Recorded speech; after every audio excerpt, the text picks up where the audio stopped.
Bien, bonjour à toutes et à tous.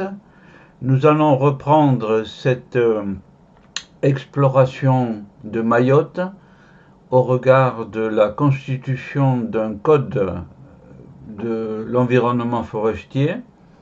Et nous en étions restés donc à ce voyage préalable qui m'a permis de prendre connaissance de toutes les réalités et de tous les problèmes qui se posaient et qui étaient à résoudre.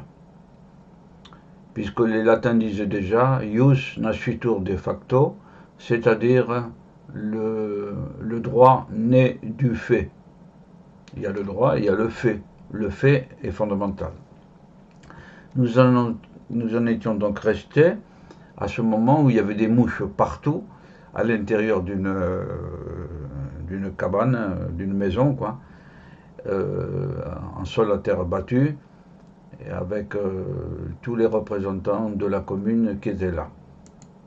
Donc il y avait des mouches partout. Rubrique ethnographie. Il y a tellement de choses à découvrir que j'ai donné des petites étiquettes jaunes avec le contenu. Je suis aussi donc à la recherche d'une étude ethnographique sur l'île. Le chef du service forestier, Courtois, qui est décidément un service opérationnel et polyvalent, me procure le renseignement suivant. Il y a bien une étude monumentale de la sorte. Mais ce sont les universitaires américains qui l'ont conduite, les États-Unis d'Amérique du Nord. Voilà. Alors, pour l'avoir, ça n'a pas été simple. Hein. Voilà. Les dimanches. Le dimanche, c'est l'arrêt de travail pour tous. Rubrique Robinson Crusoe. Courtois m'informe que pas mal de métropolitains possèdent un petit bateau et qu'ils vont passer quelques heures, parfois même en semaine, le soir sur un des multiples îlots qui entourent l'île et qui sont presque tous dotés de quelques arbres, d'une crique et d'une plage. 100 personnes au monde, être seul au monde. Voilà. Robinson Crusoe, en quelque sorte, pour une fraction de temps, ai-je ajouté. Évidemment, quand on voit ces petits îlots avec une petite crique bordée par quelques cocotiers, un bout du monde, où l'on est seul.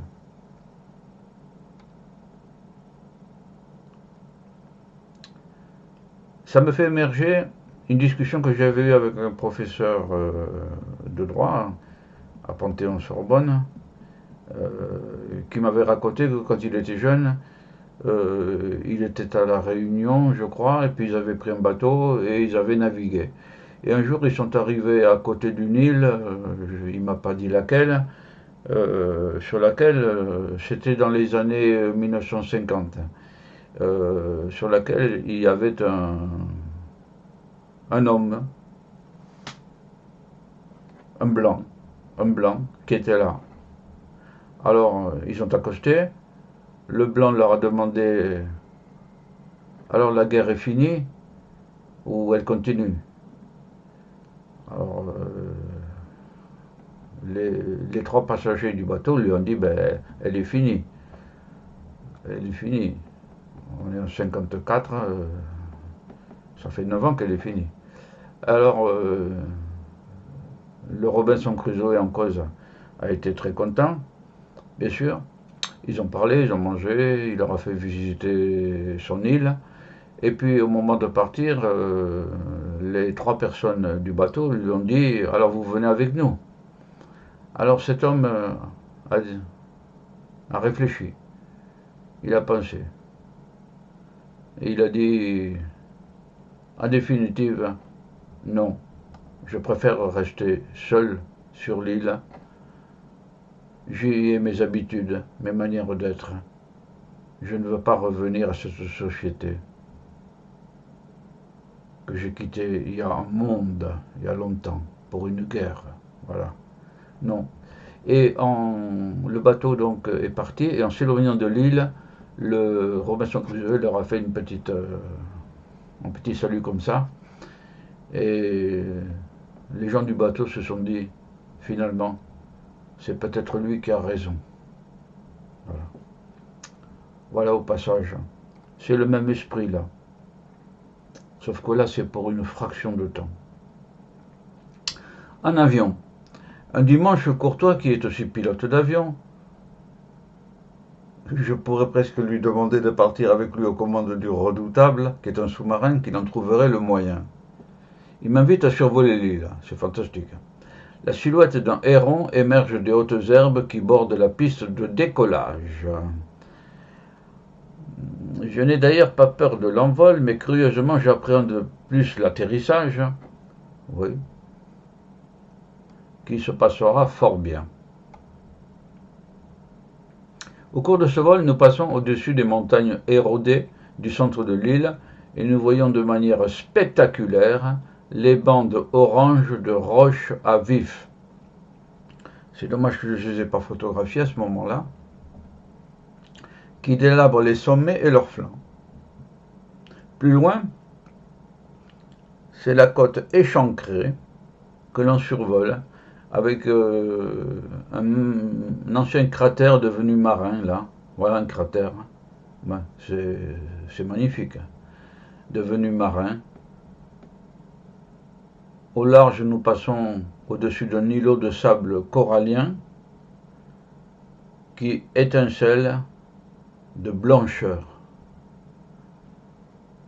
Le blanc, plus blanc que blanc, disait la publicité de la mer Denis, là, plus blanc que blanc.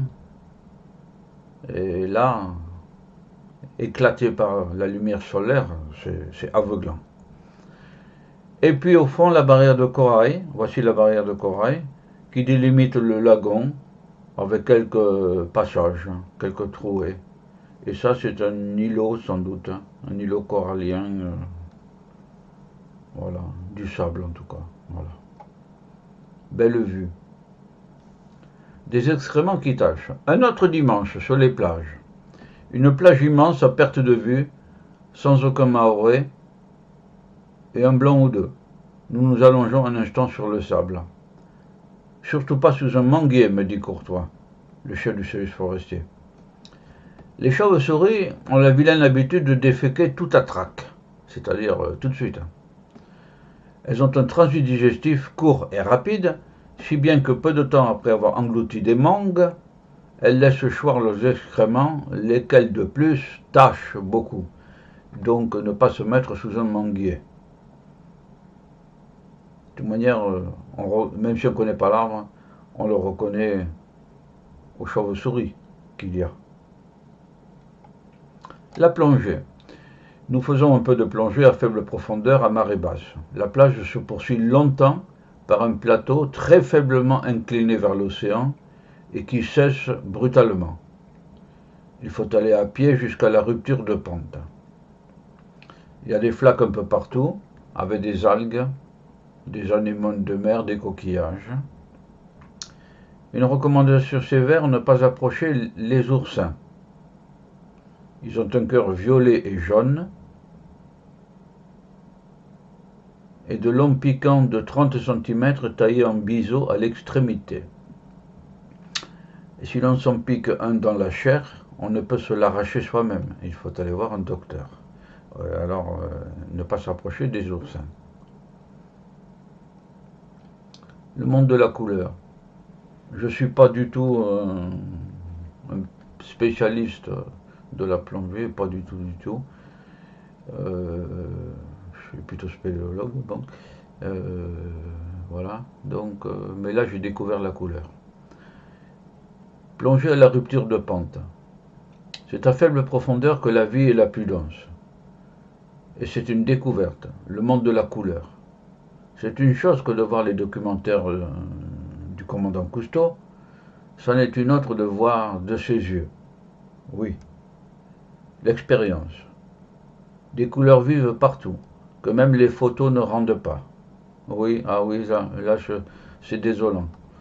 Des amoncellements de corail, parfois blancs, souvent beige, parfois brun, mais la couleur est extraordinaire. Autre recommandation, Ne pas toucher le corail, je le reprends, il est tranchant, je tente les... Ah oui, parce qu'il est tranchant là. Car cela ne paraît pas évident tant sa surface est apparemment régulière. Mais c'est bien vrai, il y a de minuscules arêtes. Et le corail bourgeonne de partout. Mais ne pas le toucher, sinon on saigne. Et puis des poissons qui passent à côté, indifférents à notre présence. L'indifférence animale est étonnante presque, comme si on n'existait pas. Des poissons multicolores, rayés, en voilà un rayé là, pointillés, de toutes les formes, avec des yeux soulignés et grands ouverts, affairés à fouiner dans quelques coins, ou indolents à naviguer. Oui, des fois ils sont affairés, des fois ils sont sur place, sans bouger. Rubrique le nuage de minuscules poissons. Une boule violette évolue vers moi, de 50 cm de diamètre environ. Une boule. Voilà. Il s'agit en fait de beaucoup de petits poissons, de la même espèce qui se déplacent. Je m'amuse à tendre le bras, comme ça, et à mettre ma main dans la trajectoire de cette boule. Celle-ci se rapproche, absorbe ma main, je vois plus ma main, je sens alors une multitude de petits picotements. Puis la boule passe et ma main émerge. Elle est intacte, ce n'est pas des piranhas, hein, ces poissons-là. Ce n'est pas des piranhas qui mangent donc la viande, la chair. C'est presque de la magie.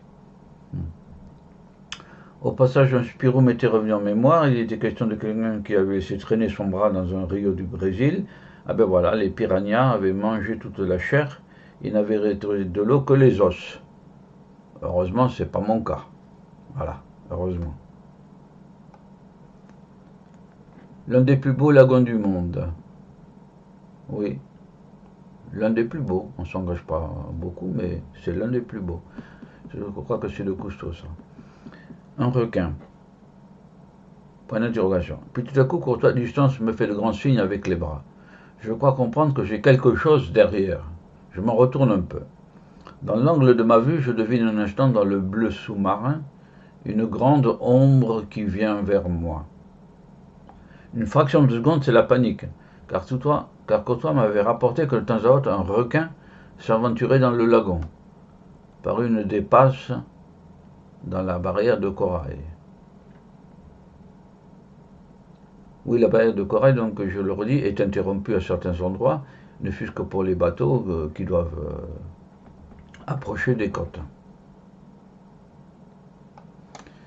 Et puis le sang reflue dans mes artères quand l'ombre passe à 2 mètres de moi.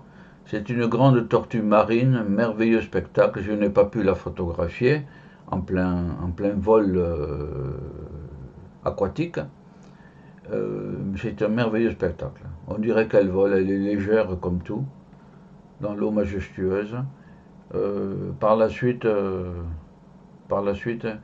quand on a fait une ronde de nuit, eh ben, on a pu photographier des tortues qui regagnaient la mer après avoir pondu. Grande rubrique, le domaine public maritime.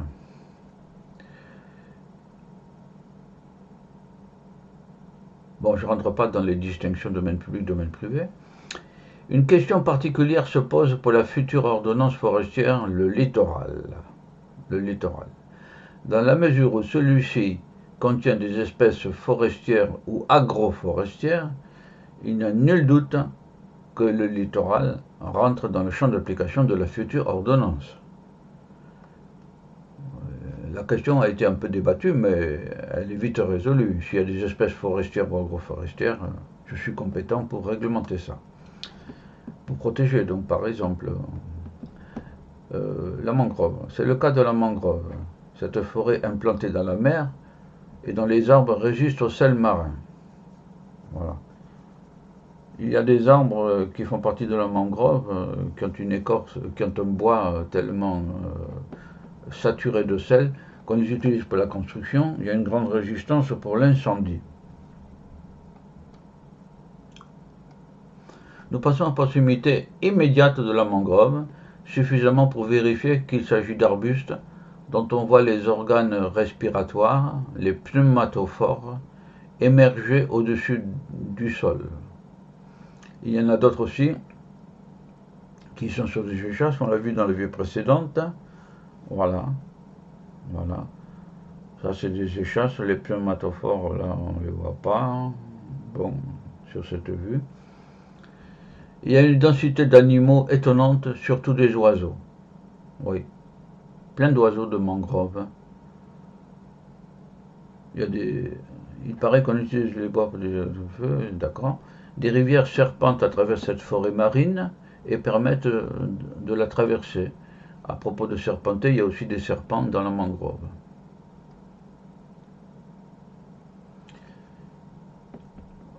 Sur cette vue d'avion, on distingue l'avancée des terres dans le lagon. On voit très bien qu'il y a de la terre là, qui s'est déversée des pentes, et que fatalement, il y a des arbres qui sont implantés dans l'eau marine, c'est la mangrove.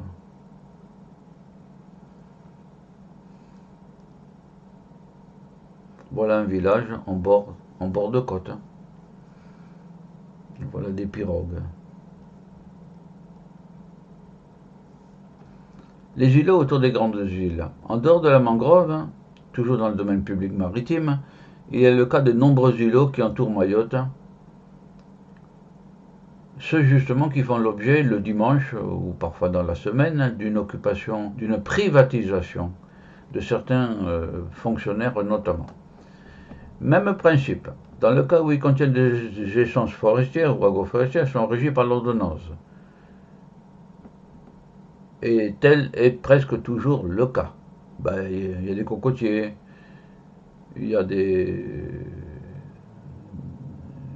agrumes, il y a des plantes avec des citrons, etc. C'est agroforestier tout ça, ou forestier. Or, par ailleurs, j'inscris dans l'ordonnance le principe d'inaliénabilité, c'est-à-dire on ne peut pas vendre, on ne peut pas acquérir, on ne peut pas échanger des biens forestiers et agroforestiers de l'État ou de la collectivité territoriale de Mayotte, ce qui revient à dire que l'essentiel du rivage de Mayotte et des îlots sont particulièrement protégés contre les empiétements de toute nature.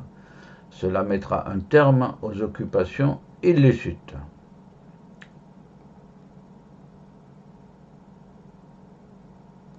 Courtois me rapporte qu'un membre du personnel forestier important avait une construction personnelle en bord de côte, ce qui est désormais interdit. Par ailleurs, l'hôtelier du seul hôtel de Mamoudzou, dans lequel j'occupe une case, de Villèle, vient me trouver pour m'exposer sa situation. Comme l'hôtel est en face du lagon, il aimerait bien le prolonger jusqu'à l'océan. C'est un projet. Est-ce que c'est vraiment jusqu'à l'océan, jusqu'à la barrière de corail, faire un embarcadère, etc., etc. Je suis au regret de lui dire qu'il ne peut plus acquérir la propriété du sol, ni de la plage, mais que toutefois il pourra demander une concession qui lui sera accordée discrétionnairement. Voilà, c'est un principe d'inaliénabilité du domaine public, ça. On ne peut plus acquérir la propriété. Les tortues. Au sujet de l'océan, nous abordons aussi le problème des tortues marines femelles qui viennent pondre et que les Mahorais tuent à ce moment. Courtois organise des surveillants nocturnes pour protéger ces femelles venant pondre sur les plages. Voilà. Ce problème ne nous empêche pas de manger de la tortue en sauce au restaurant, mais je ne la prends qu'après avoir mangé. C'est un tour qu'ils m'ont joué, les Mahorais là. Ils m'ont demandé, c'est bon? Oui, j'ai dit, c'est bon, oui, oui. Ah ben vous avez mangé de la tortue là. Ouais. Ils savaient que dans l'ordonnance, j'allais prendre une mesure pour interdire de mettre à mort les tortues qui viennent pondre sur le littoral. Bon. Mais l'une des spécialités de Mayotte reste la langouste grillée. La langouste grillée, oui, parce qu'il y en a beaucoup. Les lumières sur le lagon. Le soir à la nuit, à la faveur d'une température plus agréable que dans la journée, les problèmes maritimes me quittent et je vois apparaître des lumières scintillantes sur le lagon. C'est joli, bien sûr. une espèce de feu d'artifice modéré, des lumières qui s'allument et qui se bercent en quelque sorte. Le spectacle est assez mystérieux. Ce sont les pêcheurs mahorais qui pratiquent la pêche de nuit, à la faveur de lampes, ce qui, à mon avis, n'est pas en conformité avec les lois métropolitaines. Oui, la pêche en temps de nuit est interdite, avec une lampe là. Ça attire les poissons, lesquels ne s'appliquent pas à Mayotte encore. Une note sur les pirogues mahoraises. Courtois m'a montré une pirogue mahoraise qui présente la particularité d'avoir des balanciers d'un seul côté, au contraire des pirogues polynésiennes. Voilà, en tout cas, ça a été présenté comme une particularité. Il n'est pas sûr que les Polynésiens aient des balanciers toujours des deux côtés. Voici une magnifique photo de deux caméléons en face. Un sur une surface verte quelque temps avant, un sur une surface jaune-rouge quelque temps avant, et qui s'affrontent. Ils sont pas gracieux, ils sont pas très gracieux en tout cas. Voilà. Mais c'est une curiosité, cet animal. Nous allons reprendre donc dans la vidéo suivante, après ces magnifiques caméléons qui s'affrontent.